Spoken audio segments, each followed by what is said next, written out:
तुंडाय गौरीतनयाय धीमहि गजेशानाय भालचंद्राय श्री गणेशाय धीमहि। तो भगवान श्री गणेश की अनेक कथाएं आपने सुनी होगी जो बड़ी ही रोचक एवं प्रेरणादायी होती है। एक ऐसी ही महान कथा लेकर हम आपके समक्ष प्रस्तुत हुए हैं। तो आइए देखते हैं वो कथा जहां बाल गजानन प्रथम पूज्य गणपति बने। आदिदेव शंकरा तेरे जाप के बिना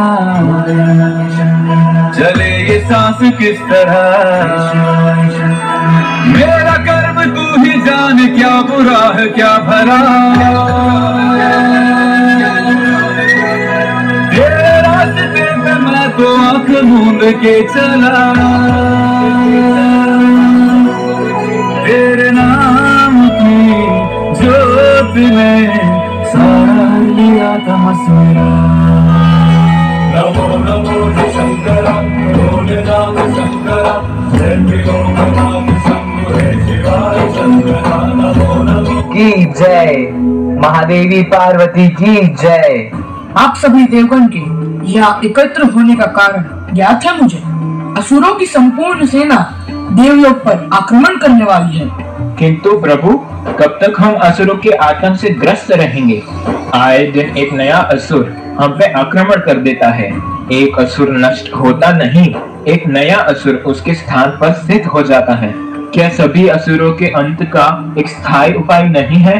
इस असुरी शक्तियों के आतंक के चक्र से हम देवताओं को मुक्ति कब मिलेगी महादेव? आतंक का नहीं देवराज, ये चक्र समग्र सृष्टि का है, जहाँ अच्छाई एवं बुराई के मध्य वर्चस्व की लड़ाई चलती ही रहती है। इसलिए अगर देवता है तो असुर भी है। सत्य महादेव, परंतु जब कभी असुरों से युद्ध होता है तो निर्दोष जीवन क्षतिग्रस्त होता है। बुराई एवं अच्छाई की इस युद्ध में हम हर बार विजयी हो, ये सुनिश्चित कौन करेगा? उचित है, आप सभी देवताओं में से ही किसी एक देवता को प्रथम पूज्य का पद प्राप्त होगा, जो बनेंगे देवताओं के देवता, देवताओं के विघ्नहर्ता, असुरों के विघ्नकर्ता। नारायण नारायण।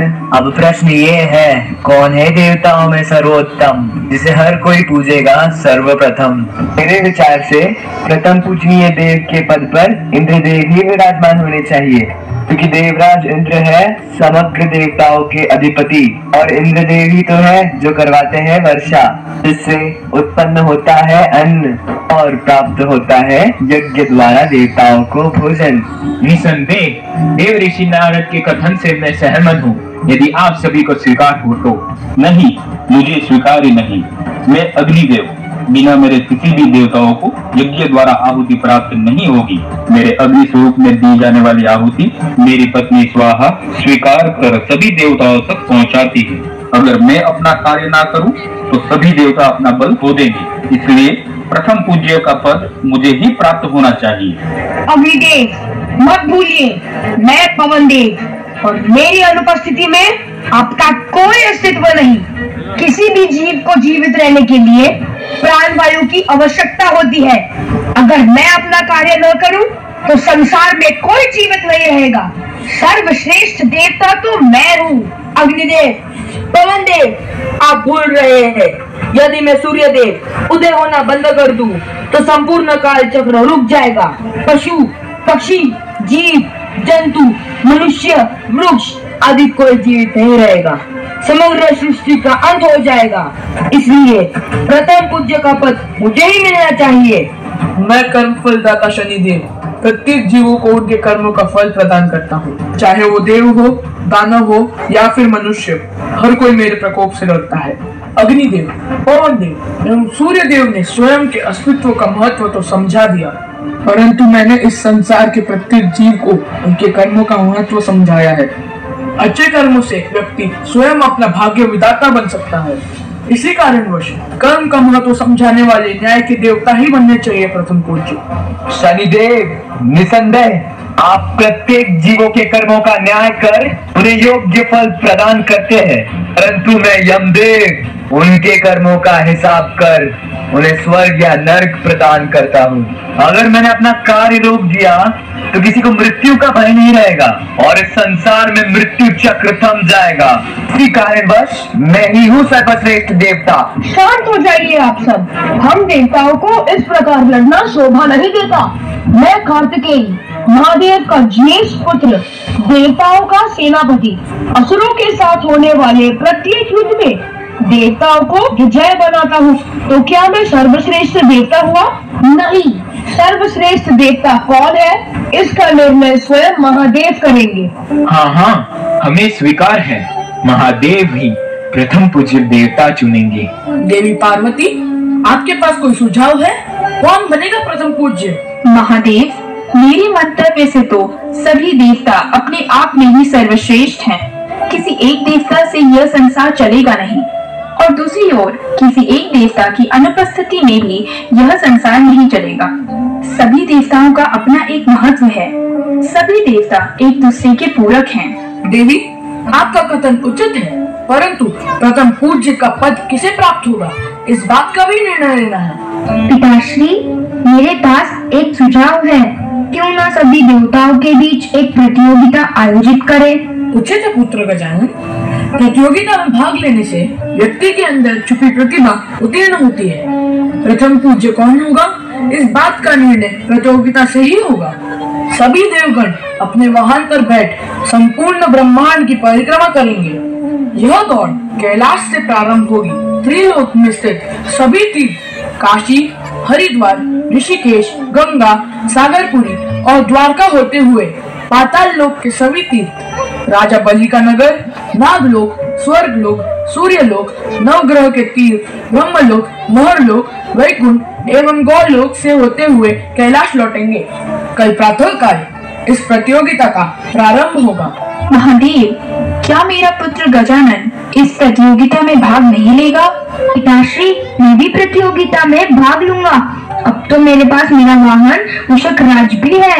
अवश्य बाल गजानन, आप भी इस प्रतियोगिता में भाग ले सकते हैं। गजानंद तो अभी बालक हैं, वे कैसे प्रतियोगिता में भाग लेंगे? और उनका वाहन मूषक? ब्रह्मांड का चक्र लगाने का साहस एक मूषक में कहा। वरुण देव कभी भी अपने प्रतियोगी को कहना के कब कौन अपनी चतुराई, बल एवं अनुभव से आपको परास्त कर देगा, आप सोच भी नहीं सकते। किसी भी प्रतियोगिता में विजयी होने से अधिक महत्वपूर्ण है उसमें भाग लेना, क्योंकि इससे हमें जीवन में आगे बढ़ने का और समस्याओं का सामना करने का अनुभव प्राप्त होता है। आपका कथन सत्य है बाल गजानन।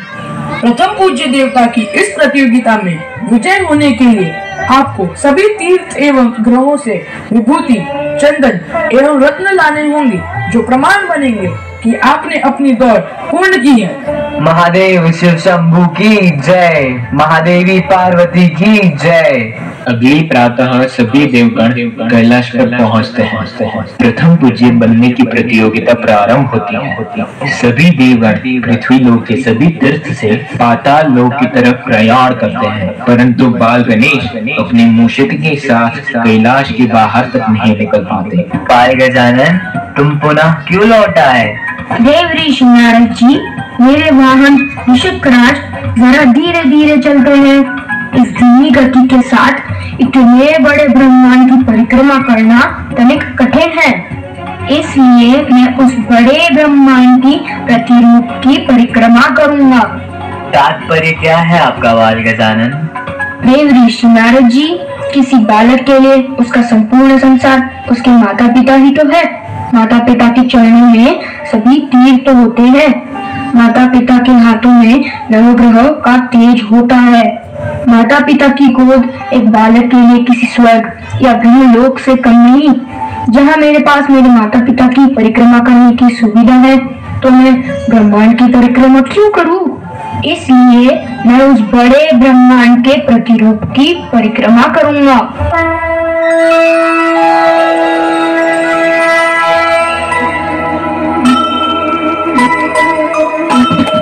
कर दे लेते युक्ति से काज सिद्ध सारे, बुद्धि व चातुर्य अद्भुत तुम्हारे।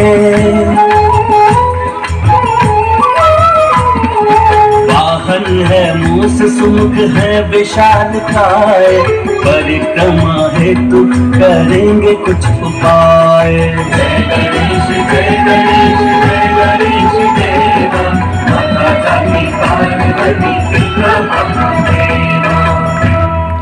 जिस समय बाल गजानन ब्रह्मांड के प्रतिरूप अपने माता पिता की परिक्रमा कर रहे थे, उसी समय बाल गजानन का प्रतिरूप ब्रह्मांड की परिक्रमा कर रहा था।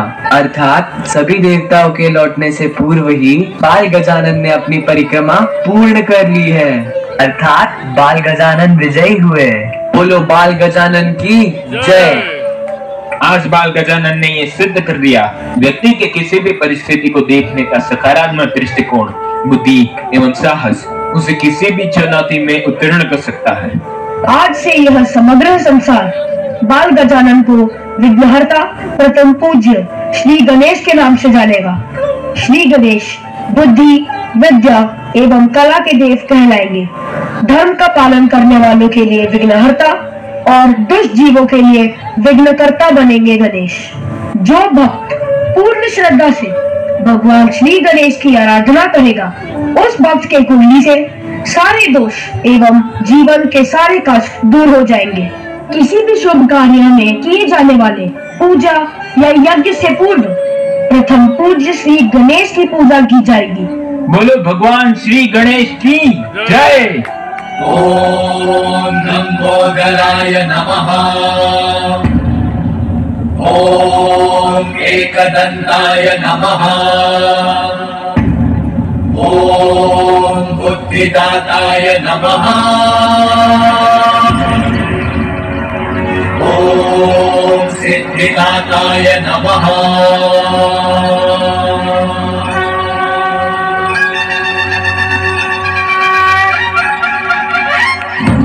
लंबोदर लंबोदर लंबोदर लंबोदर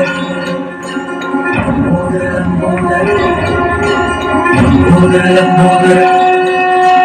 ब्रह्मांड सारा उदर में समायो, माया सुर की माया मन में मिटायो। स्थिति पे संकट है जब कोई आयो, महिमा से अपनी प्रभु ने बचायो।